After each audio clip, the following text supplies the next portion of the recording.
Discovery of Maharashtra news में आपका स्वागत है। इरफान जब्बार खत्री और नफीस जब्बार खत्री, इन लोगों का बैरमबाग में जो शर्ट है उसके बारे में आप क्या बोलना चाहेंगे?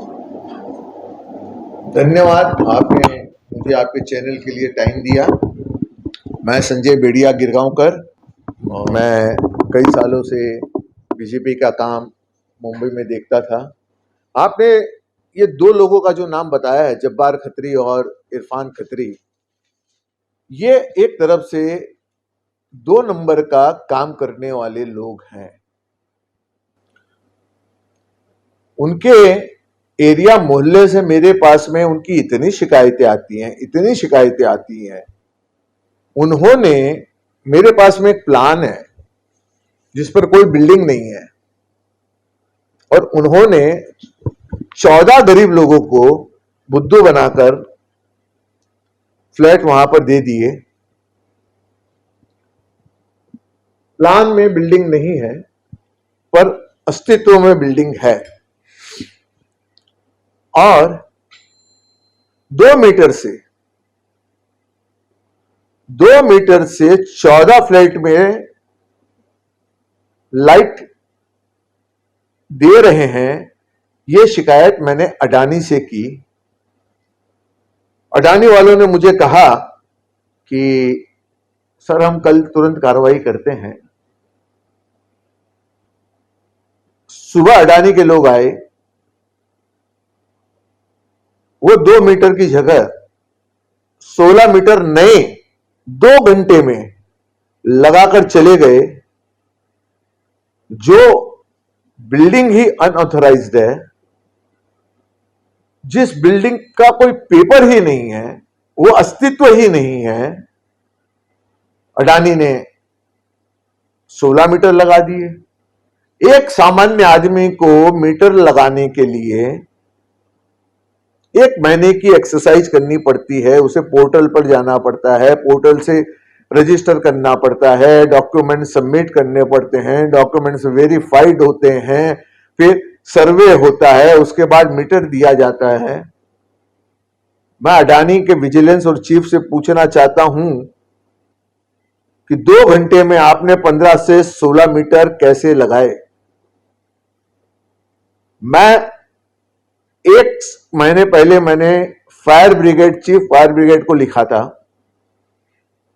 अगर वो बिल्डिंग कोलैप्स हो जाती है और उसमें कम से कम 50 से 100 लोग रहते हैं, वो मर जाते हैं, तो उसकी जवाबदारी किसकी होगी? उस बिल्डिंग में अगर आग लगती है, फायर ब्रिगेड को जाने की जगह कहां से है, मुझे उसकी जानकारी दें। फायर ब्रिगेड आकर गया, सर्वे कर गया, अडानी वाले आके गए, नया मीटर लगा कर गए। यह भ्रष्टाचार की सीमा के ऊपर का काम चल रहा है। ये दोनों भाई नफीस और इरफान पे कई एफआईआर है। नासिक में एफआईआर है, मुंबई में एफआईआर है। पर मुझे पूरा करने, पुलिस के बड़े अच्छे दोस्त हैं। ये पुलिस के अच्छे दोस्त हैं। ये काम क्या करते हैं? गुटखे का, स्मगलिंग का। ये काम क्या करते हैं? रजनीगंधे का। कुछ लोग कहते हैं, जो सुनी सुनाई बात मेरे कान में आती है, ड्रग्स का धंधा भी करते हैं।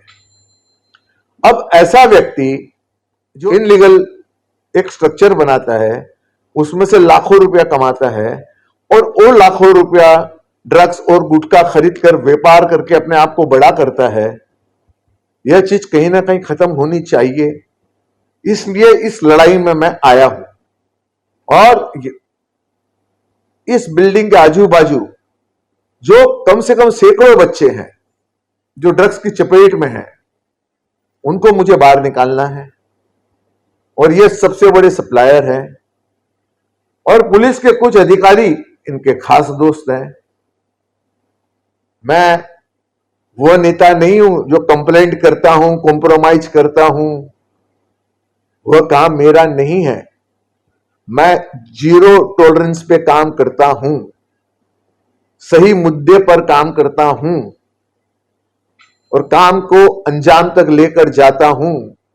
मेरे पास में इतनी सारी शिकायतें आई हैं, मैं बहुत ही जल्दी मेरे मित्र और मेरे बड़े भाई महाराष्ट्र के चीफ मिनिस्टर देवेंद्र फडणवीस जी से मैं मिलकर ये सारी चीज उनके सामने रखूंगा।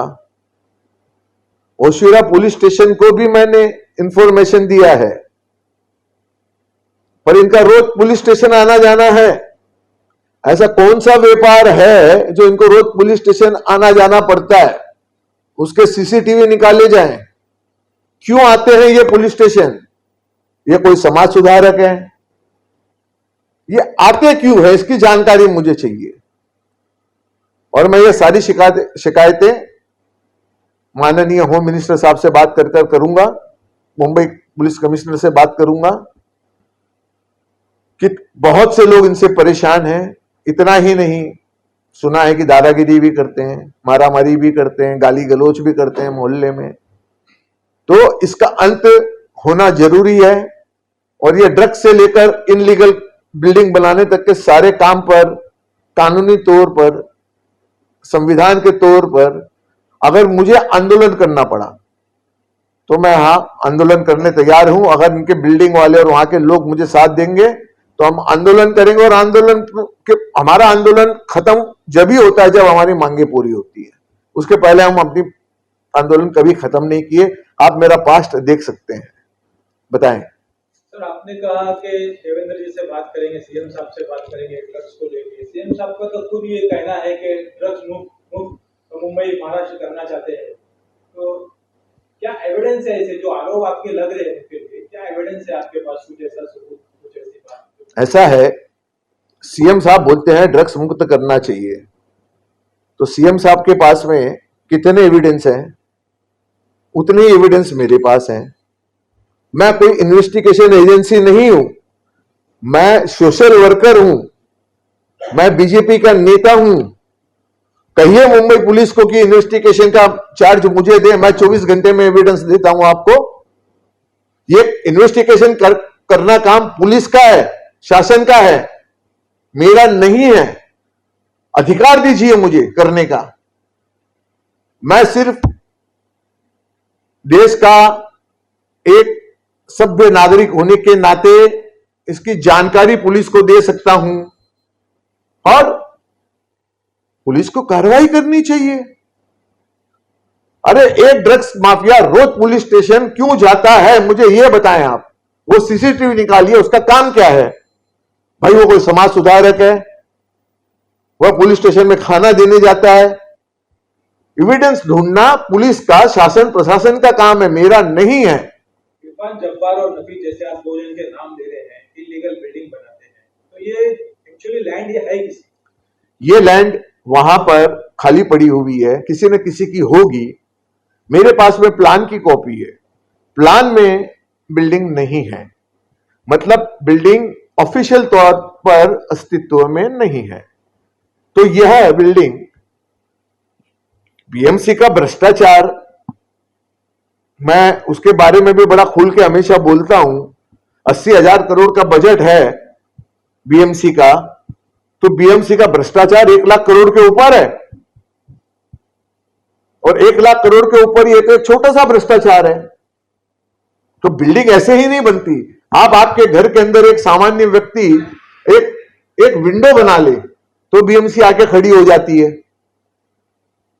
इतनी बड़ी बिल्डिंग बन गई है, बीएमसी अधिकारियों को नहीं दिखता। मैंने विजिलेंस को लिखा है, और भिड़े मैडम के पीए से मेरी बात हुई है। शायद मैं अगले वीक में वह मीटिंग इस संदर्भ में करने जाऊं। आप ये बिल्डिंग देखिए, ये बिल्डिंग का स्ट्रक्चर देखिए, क्या एक रात में खड़ा हो सकता है? पानी की लाइन कहां से आई? चोरी की। बिजली कहां से आया? चोरी का। तो आप जब हर चीज चोरी से करेंगे, मैं चलो ये भी मान लेता हूं कि ये चोरी करता है, बिल्डिंग बना के कमाता है, पर इसका पैसा अगर वो ड्रग्स और तंबाकू में इन्वेस्ट करता है और हमारे युवाओं को बर्बाद करता है, तो वह मुझे बर्दाश्त के बाहर है और मैं इसका पुरजोर विरोध करता हूं। आपने इसके पहले शिकायत कहां पे आपने की? मैंने जितनी संस्थाएं होनी चाहिए, police station, BMC, home minister, BMC, commissioner, fire brigade, मैंने सबको की है। सारी शिकायत की कॉपी हम आपको उपलब्ध करा देंगे। उसके बाद कोई जवाब कहीं से आपको आया नहीं? नहीं, सर्वे सबने आके किया है, एक्शन किसी ने नहीं किया है। और मुझे सर्वे पे भरोसा नहीं, मुझे एक्शन पे भरोसा है। अब आपका ये कहना है कि आपके इतनी शिकायत के बाद भी कोई एक्शन नहीं हुआ है, तो आपका इसके बाद अगला कदम आपका क्या होगा? नहीं, मेरी शिकायत के बाद काम शुरू हुआ है, सर्वे हो गया है, हम एक्शन का इंतजार कर रहे हैं। और मैं वहां की बिल्डिंग के जो लोग कंप्लेंटर मेरे पास आते हैं, एक दिन उनको बुला के कहने वाला हूं कि आप लोग तैयार हो जाइए, हम सब विषय को मर्ज करते हैं और एक दिन रास्ता रोको आंदोलन करेंगे। आप जानते हैं, जिन जिन ने आंदोलन किया तो उन्हें हक मिला। आंदोलन संवैधानिक तौर पर मेरा अधिकार है और संवैधानिक तौर पर मैं उसको करके, बिल्कुल ये सलाखों के पीछे होने चाहिए, गलत लोग हैं, ऐसी बहुत सी शिकायतें हैं। ऐसा नहीं है कि इन पे एफआईआर नहीं है, इनकी एफआईआर भी है जो मेरे पास है, जो मैंने मेरी आंखों से देखी है और वो भी मैंने पुलिस स्टेशन को दी है। और वहां के लोकल लोगों को सताना, डराना, धमकाना, गाली देना हम बर्दाश्त नहीं करेंगे। मैं पूरे इन लोगों के साथ में खड़ा हूं और मेरी पूरी टीम इनके साथ खड़ी है।